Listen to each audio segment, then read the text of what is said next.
आपने ex president of India gel Singh का नाम सुना? आप लोग जानते हैं जैल सिंह सुतार जाति के थे, धर्म परिवर्तन किया, सिख हो गए, ये सुतार थे, कारपेंटर। बूटा सिंह का नाम सुना, जो भारत के गृह मंत्री थे, ये शेड्यूल कास्ट का व्यक्ति है, धर्म परिवर्तित हो गया, सिख हो गया। आपको जानकारी हो इसलिए बता रहा हूं। इसी तरह से अनुसूचित जाति, जनजाति, अदर बैकवर्ड कास्ट से लोग सिखिज्म में धर्म परिवर्तित हुए, बुद्धिज्म में धर्म परिवर्तित हुए, 237 कम्युनिटीज जैन धर्म में भी कन्वर्ट हुए।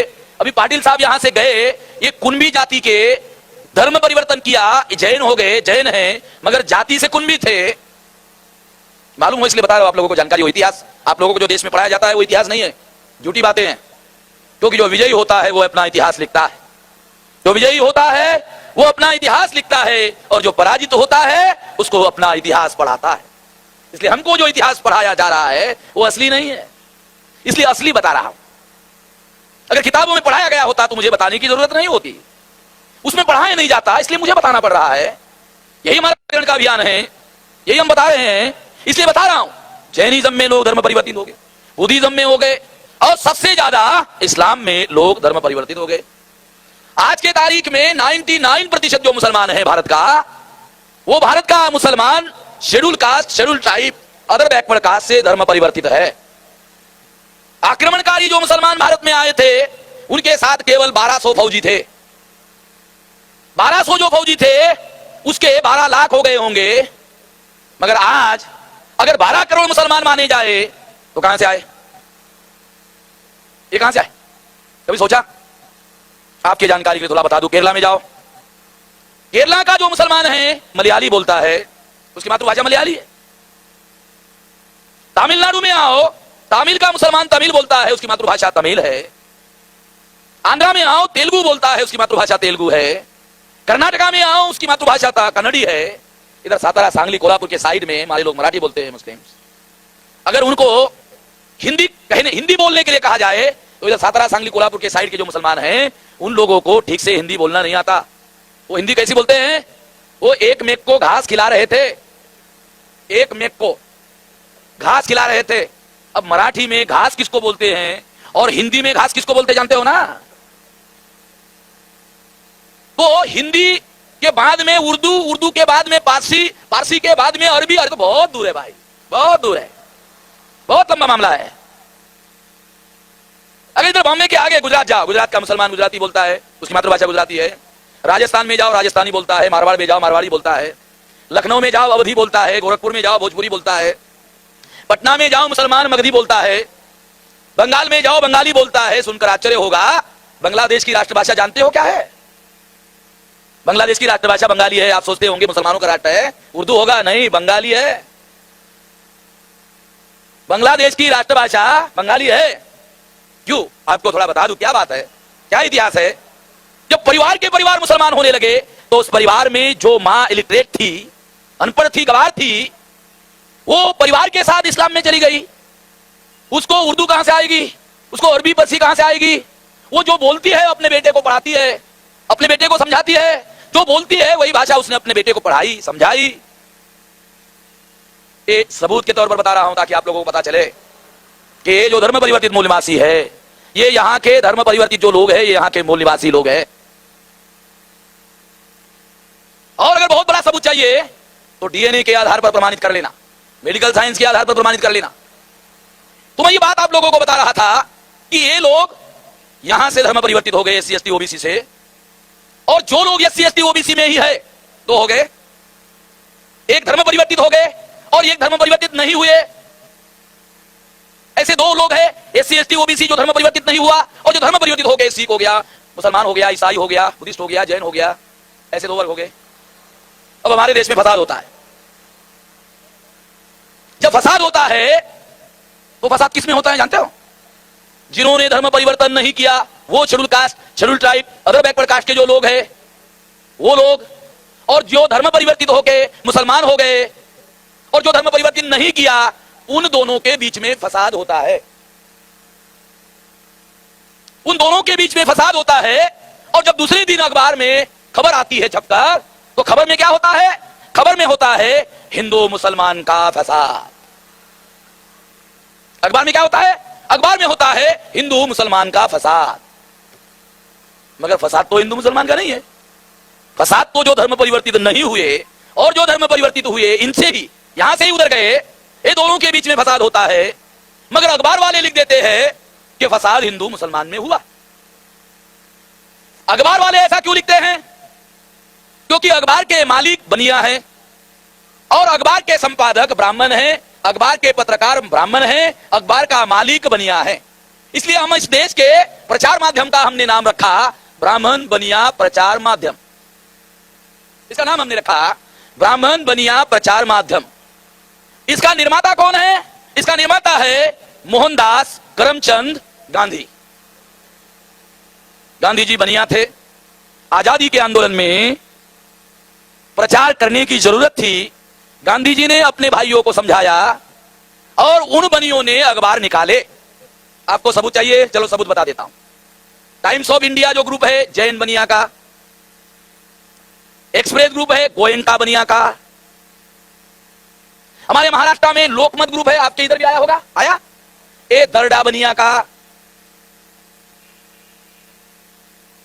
उत्तर भारत में जाओ, भास्कर अग्रवाल बनिया, जागरण ये भी बनिया का ग्रुप है। तो हमारे देश में जितने चैन पेपर निकलते हैं, जिसको श्रृंखलाबद्ध अखबार कहा जाता है, वो अखबार बनिया के मलकियत में है। अखबार के संपादक ब्राह्मण हैं, पत्रकार ब्राह्मण हैं। ब्राह्मण बनिया प्रचार माध्यम हो गया। जिस पर ब्राह्मण बनिया का कब्जा है, वो खबर क्या छापता है? वो खबर छापता है हिंदू मुसलमान का फसाद हो गया। फसाद हिंदू मुसलमान का नहीं हुआ। फसाद किसका हुआ? जो schedule caste, schedule tribe, other backward caste के लोग मुसलमान हो गए और जो नहीं हुए और जो हुए उनके बीच में फसाद हुआ। अखबार वालों ने लिख दिया हिंदू मुसलमान का फसाद हुआ। मैं औरंगाबाद में वहां काम करता था, तो मैंने अपनी आंखों से देखा फसाद में क्या होता है मालूम है? जब अमन और चैन रहता है, शांति रहती है, तो लोग अपने को शेड्यूल कास्ट कहते हैं, शेड्यूल ट्राइब कहते हैं, अदर बैकवर्ड कास्ट कहते हैं। और जो फसाद होता है, जैसे ही फसाद होता है, वो जितने schedule caste, schedule tribe, other backward caste के लोग होते हैं, वो सारे के सारे हिंदू हो जाते हैं। जब फसाद होता है तब हिंदू होते हैं। क्यों हिंदू होते हैं जानते हो? क्योंकि फसाद में मारकाट शुरू होती है और मारकाट में मारने वाला आदमी देखता है कौन है, तो बोलता है हिंदू, हाँ जा जा जा जा। यानी बचने के लिए अगर वो अपने को हिंदू नहीं कहता है तो सारे को मार देते। क्या कहता है? हिंदू। सही बोल रहा है? देख, नहीं तो छानबीन करेंगे तेरी, कपड़े उतार कर। यानी वो भी चलता है। तो फसाद में ये लोग अनुसूचित जाति जनजाति बैकवर्ड क्लासेस के लोग हिंदू बन जाते हैं। जब तक फसाद का प्रभाव रहता है लोग हिंदू बने रहते हैं, और जैसे ही अमन शांति आ जाती है लोग अपने को schedule caste, schedule tribe, other backward caste कहना शुरू कर देते हैं। इससे क्या प्रमाणित होता है?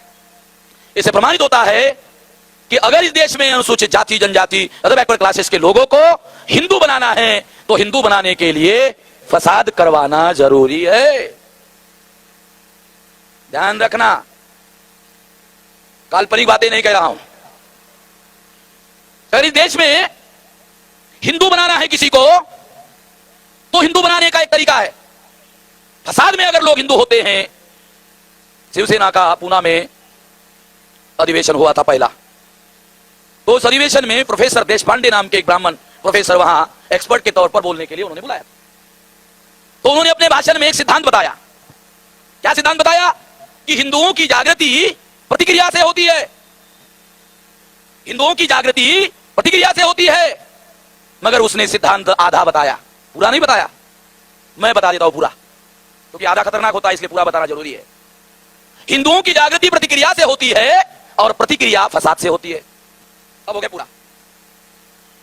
हिंदुओं की जागृति प्रतिक्रिया से होती है। अगर हिंदुओं में हिंदू की जागृति निर्माण करनी है तो देशपांडे का कहना है प्रतिक्रिया निर्माण करनी होगी। मगर उसके सामने समस्या थी, अगर बताऊंगा कि प्रतिक्रिया कैसे निर्माण करना होगा तो उसको बताना पड़ता कि इसके लिए फसाद करना पड़ेगा। अगर वो ये बताता कि फसाद करना पड़ेगा तो ये अपराध संहिता में अपराध माना जाएगा। इसलिए उसने आधा बताया और जो आधा रह गया था वो प्राइवेट में बताया होगा। क्योंकि प्राइवेट में बताने से काम तो हो जाता है मगर कानून से बचाव भी हो जाता है। मैं तो बदमाश लोगों की बदमाशी का विश्लेषण कर रहा हूं, मैं अपने से कुछ नहीं कह रहा हूं, न कर रहा हूं। मैं तो भारत को महान बनाने का जो अभियान चल रहा है, अगर फसाद खत्म कर लो तो अमन आएगा, शांति आएगी, शांति आएगी तो तरक्की होगी, तरक्की होगी तो देश का विकास होगा, विकास होगा तो देश महान होगा, महान होगा तो महाशक्ति होगा, महाशक्ति होगा तो दुनिया में भारत का मान सम्मान होगा। इसलिए मैं फसाद की जड़ को खत्म करना चाहता हूं, इसलिए ये कह रहा हूं। जो काम पुलिस को करना चाहिए वो काम मैं कर रहा हूं। ये काम पुलिस को करना चाहिए। लॉ एंड ऑर्डर पुलिस का सब्जेक्ट है, मेरा नहीं है। कानूनन संविधान सम्मत पुलिस का एक ही काम है, दो नहीं। क्या काम है? लॉ एंड ऑर्डर मेंटेन करना। लॉ एंड ऑर्डर का मतलब है कानून और व्यवस्था का निर्माण करना। जब व्यवस्था होती है तो तरक्की होती है। फसाद में कानून और व्यवस्था खत्म हो जाती है और इस वजह से समस्याएं बहुत ज्यादा गहरी होती है। इसलिए मैं ये बता रहा हूं, आप लोगों को जानकारी बता रहा हूं। क्या जानकारी बता रहा हूं? कि जिन लोगों के बीच में फसाद होता है वो लोग जो है लिख देते हैं हिंदू मुसलमान का फसाद है। फसाद हिंदू मुसलमान का नहीं होता है। जो धर्म परिवर्तित मूल निवासी है वो और जिन्होंने धर्म परिवर्तन नहीं किया, दो मूल निवासियों में फसाद होता है। एक मूल निवासी दूसरे मूल निवासियों को मारता है, जलाता है, काटता है, खत्म कर देता है। एक मूल निवासी उसको मारता है, दूसरा मूल निवासी उसको मारता है, एक उसको मारता है, वो उसको मारता है, दोनों दोनों को मारते हैं, दोनों दोनों को मारकर मरते हैं, खपते हैं, खत्म होते हैं। जो बच जाते हैं वो कोर्ट के चक्कर में खत्म हो जाते हैं।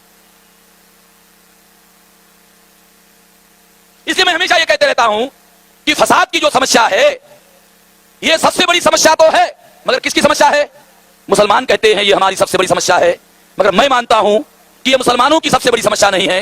ये अनुसूचित जाति, अनुसूचित जनजाति, अदर बैकवर्ड क्लासेस के लोगों की सबसे बड़ी समस्या है। ये मैं यहां साबित कर दूंगा आपको। इन लोगों की सबसे बड़ी समस्या है। क्यों सबसे बड़ी समस्या है? जो इस देश में अल्पसंख्यक है, ब्राह्मणों की संख्या 3.5% है। 3.5% वाला आदमी भारत के किसी भी चुनाव क्षेत्र में चुनाव लड़े, किसी भी चुनाव क्षेत्र से ब्राह्मण चुनाव नहीं जीत सकता और चुनाव जीतकर एमपी नहीं बन सकता। जब एमपी नहीं बनेगा तो एमपीओं का बहुमत नहीं होगा। जब एमपीओं का बहुमत नहीं होगा तो पीएम कहां से होगा? एमपी मींस मेंबर पार्लियामेंट और पीएम मींस प्राइम मिनिस्टर। तो एमपी नहीं होगा तो पीएम कहां से होगा? और जब पीएम नहीं होगा तो व्यवस्था पर कब्जा कहां से होगा? जब व्यवस्था पर कब्जा नहीं होगा तो अपना वर्चस्व कैसे निर्माण करेगा? नहीं कर सकता। इसलिए जो 3.5% है वो लोग बहुसंख्य बनना चाहते हैं और बहुसंख्य बनने के लिए इस देश में फसाद करवाते हैं। यह है उसका कारण। फसाद करवाने से क्या होता है? जो schedule caste, schedule tribe, other backward caste का आदमी अपने को हिंदू नहीं कहता, न मानता है, वो फसाद में हिंदू हो जाता है। और जैसे ही फसाद में हिंदू हो जाता है, अल्पसंख्यक ब्राह्मण बहुसंख्य हो जाता है। बहुसंख्य हो जाता है, वो चुनाव लड़ता है, हिंदू के नाम पर वोट पाता है और हिंदू के नाम पर जैसे वोट मिलता है अल्पसंख्यक ब्राह्मण चुनाव जीत जाता है। वरना कोई भी ब्राह्मण भारत में चुनाव नहीं जीत सकता। किसी भी चुनाव क्षेत्र से, भारत के किसी भी 543 में से पावर पर कब्जा करने के लिए फसाद होते हैं। ध्यान रखना। 3.5% लोग, आपको सुनकर आश्चर्य लगेगा, जो 3.5% है, ब्राह्मण 3.5%, मुसलमान 12%, 3.5% ब्राह्मण मुसलमानों को क्या कहते हैं? मुसलमानों को कहते हैं अल्पसंख्यक। 3.5% बहुसंख्यक और 12% अल्पसंख्यक। समझ लो ना चमत्कार। ये चमत्कार के बारे में कभी सोचा? कभी नहीं सोचा आप लोगों ने। ये बहुत ज्यादा गंभीरतापूर्वक सोचने का मामला है कि आखिरकार अल्पसंख्यक ब्राह्मण एडल्ट फ्रेंचाइज में प्रौढ़ मताधिकार में बहुसंख्यक कैसे होता है? और जब बहुसंख्यक नहीं होगा तो चुनाव कैसे जीतेगा? जब चुनाव नहीं जीतेगा तो व्यवस्था पर काबिज कैसे होता है? नहीं हो सकता, मगर होता है। इसीलिए फसाद करवाए जाते हैं। फसाद इसीलिए होते हैं और फसाद में अनुसूचित जाति, जनजाति, अदर बैकवर्ड क्लासेस के लोगों को हिंदू के नाम पर इस्तेमाल किया जाता है। मैं दुख के साथ कहना चाहता हूं मुसलमान भाइयों को कि मुसलमान लोग अनुसूचित जाति, जनजाति, अदर बैकवर्ड क्लासेस के लोगों को हिंदू कहते हैं। ये बिल्कुल हिंदू नहीं है। मैं मुसलमानों से यह अपील करना चाहूंगा कि मुसलमान अनुसूचित जाति, जनजाति, पिछड़े वर्ग के लोगों को हिंदू ना कहे, कम से कम इतना ना कहे। क्योंकि जब मुसलमान अनुसूचित जाति, जनजाति और पिछड़े वर्ग के लोगों को हिंदू कहता है तो वो आरएसएस की मदद करता है, विश्व हिंदू परिषद की मदद करता है, वो बजरंग दल की मदद करता है। अगर मुसलमान आरएसएस की, विश्व हिंदू परिषद की, बजरंग दल की मदद करता है और मदद करने से उसको शक्तिशाली बनाता है, उसको शक्तिशाली बनाने के बाद अगर मुसलमान रोता है, चिल्लाता है, तो उसको रोने चिल्लाने का अधिकार नहीं है। अगर वो रोता है, चिल्लाता है तो कोई और जिम्मेवार नहीं है, वो खुद जिम्मेवार है। उसको कम से कम अपने दुश्मन को ताकतवर बनाने का काम नहीं करना चाहिए। मैं आपकी जानकारी के लिए बता दूं, हमारे वक्ताओं की माफी मांगकर भी एक बात कहना चाहता हूं, ये बहुत गंभीर मामला है कि मुस्लिम लोग जो वक्ता होते हैं, लगभग वक्ता जो है इस देश का नाम जब पुकारते हैं तो कहते हैं हिंदुस्तान, कहते हैं ना। आरएसएस के लोग साली फटे तक ताकत लगा रहे हैं कि इस देश को हिंदुस्तान बनाया जाए, बनाया जाए, बनाया जाए, बनाया जाए, फटे तक कोशिश कर रहे हैं, मगर मुसलमानों ने तो पहले ही बना दिया। वो फटे तक कोशिश कर रहे हैं मगर हो नहीं रहा, और मुसलमानों ने बना दिया। नहीं बनाना चाहिए, बना दिया। बाबा साहब अम्बेडकर ने जब संविधान लिखने के लिए लिया, आप संविधान पढ़ लेना, संविधान की पहली लाइन, दूसरी तीसरी नहीं, पहली लाइन जब बाबा साहब अम्बेडकर ने लिखी, पहली क्या लिखा? India that is a Bharat. एकमात्र आर्टिकल है जिसको लिखा और ट्रांसलेशन भी खुद ही किया ट्रांसलेशन।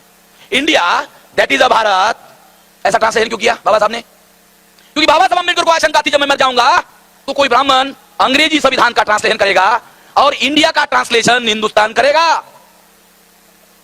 इंडिया का ट्रांसलेशन क्या करेगा? हिंदुस्तान करेगा। तो बाबा साहब अम्बेडकर ने सोचा कि इंडिया का ट्रांसलेशन हिंदुस्तान नहीं होना चाहिए, इसके पहले उन्होंने ट्रांसलेशन कर दिया India that is a Bharat, ताकि किसी को ट्रांसलेशन करने का मौका ही ना मिले।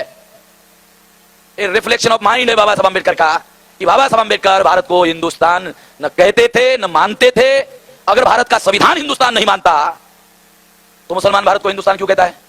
और ऐसा कह के वो आरएसएस का, बीजेपी का, बजरंग दल का, विश्व हिंदू परिषद का अगर वो मदद करता है और मदद करके उसको मजबूत बनाता है और मजबूत बनाकर ताकतवर बनाता है, अगर वो दुश्मन ताकतवर बन जाता है, ताकतवर बनने के बाद अगर वो मुसलमानों की पिटाई करता है तो पिटाई करने के बाद मुसलमानों को रोना नहीं चाहिए, चिल्लाना नहीं चाहिए। अगर रोना नहीं है, चिल्लाना नहीं है तो अपने दुश्मनों को ताकतवर बनाने का काम नहीं करना चाहिए।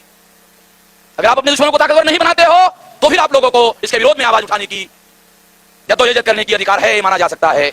साथियों, मैं आप लोगों को यह उदाहरण इसलिए बता रहा हूं, ये उदाहरण है। ऐसी बहुत सी बातें हैं जो हम तकरीर में बोलते रहते हैं और बोलने से ही हमारे दुश्मनों का बहुत सारा हमारे द्वारा मदद होती रहती है। कम से कम अगर हम दुश्मन को कमजोर नहीं बना सकते तो कम से कम दुश्मन को ताकतवर नहीं बनाना चाहिए। अगर दुश्मन को हम लोग कमजोर नहीं कर सकते तो कम से कम उसको ताकतवर नहीं बनाना चाहिए। कम से कम इतना तो हम कर सकते हैं, ये हमको करना चाहिए। तो साथियों, मैं ये बता रहा था कि इस देश में फसाद करने के लिए अनुसूचित जाति, जनजाति और बैकवर्ड क्लासेस के लोगों को कैसे तैयार किया जाता है फसाद करने के लिए? उनको कहा जाता है मुसलमान विदेशी है। आपको जानकारी होनी चाहिए, आपको प्रतिवाद करना है। आपको प्रतिवाद करने के लिए आपके पास इंफॉर्मेशन चाहिए। वो कहते हैं उनके बीच में जाकर क्या कहते हैं? मुसलमान विदेशी है। और मुसलमान क्या कहते हैं?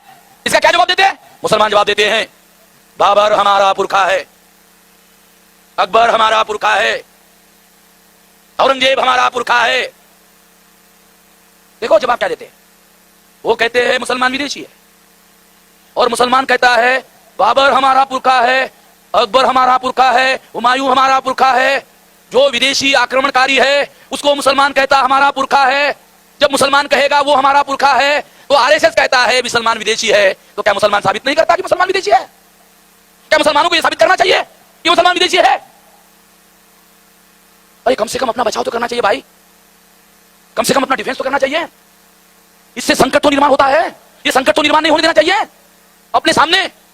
वो कहते हैं विदेशी है। मैं लोगों को बताता हूं सारे देश भर में 99% मुसलमान धर्म परिवर्तित मुसलमान है। और धर्म परिवर्तन क्यों किया इन लोगों ने? धर्म परिवर्तन, ये धर्म परिवर्तन किया, ये सही किया, गलत बिल्कुल नहीं किया। ये धर्म परिवर्तन का आंदोलन, ये हमारे लोगों के मान, सम्मान, स्वाभिमान का आंदोलन है। क्यों है? क्योंकि उन्होंने अपने धर्म के नाम पर हमारे लोगों को दबाने की कोशिश की, उनको नीच बनाने की कोशिश की, उनको अछूत बनाने की कोशिश की, उनको जाति के आधार पर तोड़ने की कोशिश की और उनको दबाकर गुलाम बनाने की कोशिश की। जिन लोगों को गुलाम बनाने की कोशिश की गई उन लोगों ने प्रतिकार करके अगर उनके धर्म को लात मार करके दूसरा धर्म कबूल किया, उनके मान, सम्मान और स्वाभिमान का विद्रोही अभियान